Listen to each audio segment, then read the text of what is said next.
হাই সাগৰ classes@unrr সমূহ শিক্ষাৰ্থী অভিনন্দন জ্ঞাপন কৰিছোঁ।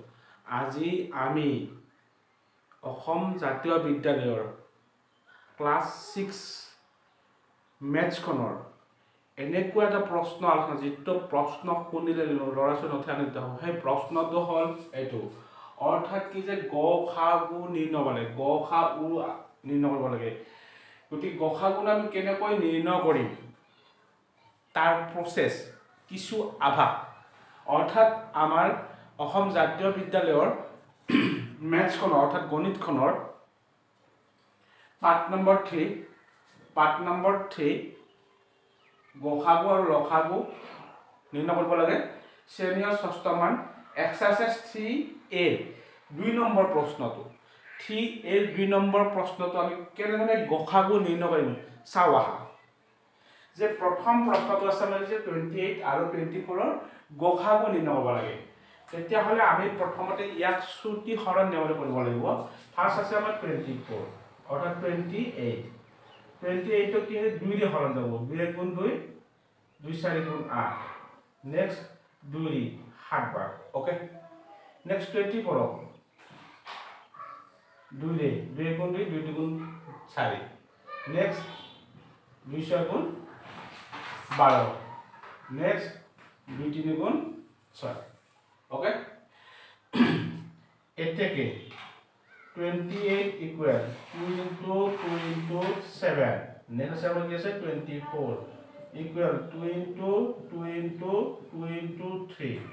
ওকে, এতিয়া আমি কি কৰিব লাগিব, ইয়াত যিবোৰ মানে 28 আৰু 24ৰ মিল থকা সংখ্যাবোৰ সাৰ্কুল কৰি দিম।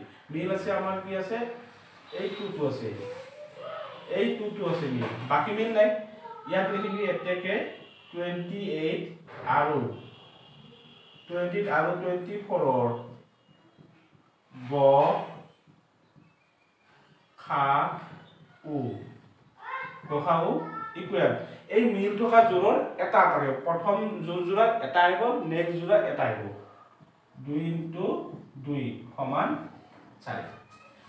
যদিহে আমাৰ এনেধৰণৰ প্ৰশ্ন আহে তেতিয়াহ'লে আমি এই ধৰণে কৰিলে আমাৰ মেথবোৰ সলভ কৰিব পাৰিম।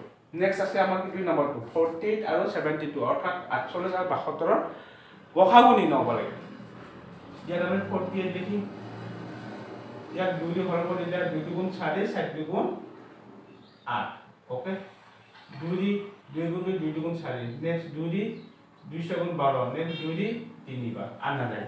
ওকে, নেক্সট 72ক আমি হৰণ কৰিব 3 গুণ 6 1 হাতে 12 হ'ল, 2 6 গুণ 12। ওকে, 2 গুণ 2 8 বাৰ 18, নেক্সট 2 9 বাৰ, নেক্সট 3 গুণ 9 আনা যায়। ওকে, ইয়াত আমি কি লিখিম যে therefore 48ৰ উৎপাদক কি আছে আমাৰ 2 পূৰণ 2 পূৰণ 2 পূৰণ 2 পূৰণ 3। ওকে, 72 উৎপাদক কি পোৱা গৈছে আমি লিখিব লাগিব 2 পূৰণ 2 পূৰণ 2 পূৰণ 3 পূৰণ 3। এতিয়া আমাৰ 48 আৰু 72 যিবোৰ মিল আছে আমি সাৰ্কুল কৰি দিম। এই দুটি মিল সাৰ্কুল কৰি দিয়া গ'ল, এই দুটি মিল সাৰ্কুল কৰি দিয়া গ'ল, এই দুটি মিল সাৰ্কুল কৰি দিয়া হ'ল আৰু এই দুটি মিল আছে সাৰ্কুল কৰি দিয়া হ'ল। এতেকে 48 আৰু 72 গ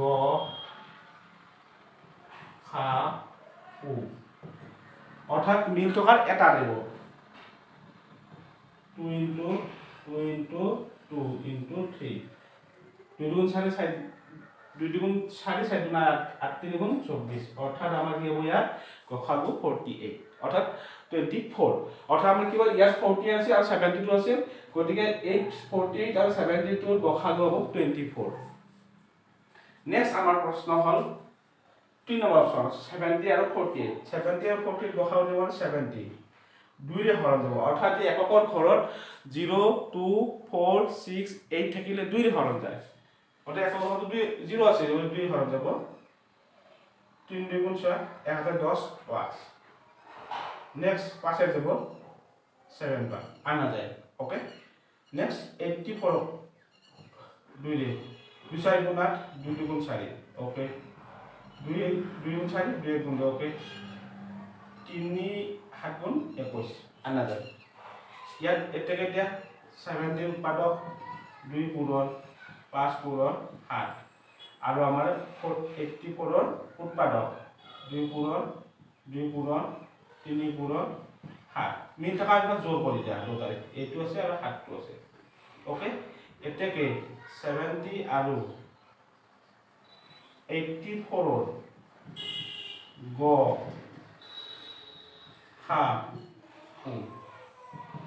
গখাগো মিল থকা আমাৰ আছে কি 2 এটা আৰু 7 টা আছে সমান কি হ'ব 40 গতিকে এনে ধৰণৰ প্ৰশ্ন এই ধৰণে কৰিলে আমি নিশ্চয় আমি পৰীক্ষাত 2 ভিতৰত 2 নম্বৰ ল'ব পাৰিম নেক্সট আমাৰ আছে 104 আৰু 117 ইয়াৰ গখাগো নিৰ্ণয় যে 104 104 ইয়াক হৰণ কৰিব লাগে 104 আৰু 117 ৰ হৰণ কৰিলে আমাৰ কিমান হ'ব 104 আমি এককৰ 4 আছে 2 হ'ব 2 5 গুণ 10 2 2 গুণ 4 ওকে 2 2 গুণ 4 একাতে গেল 12 26 নেক্সট 2 2 গুণ 13 আনাদার নেক্সট 117 117 117 যে আমাৰ হৰণ কৰিলে কিমান হ'ব 3 দি যাব অৰ্থাৎ 3 দি 3 ৰে হলে কি হ'ব 3 3 গুণ 9 3 3 গুণ 9 হাতে গেল 27 3 7 গুণ 3 9 গুণ 27 ওকে নেক্সট 3 রে 3 গুণ 3 3 গুণ আনাদার ওকে therefore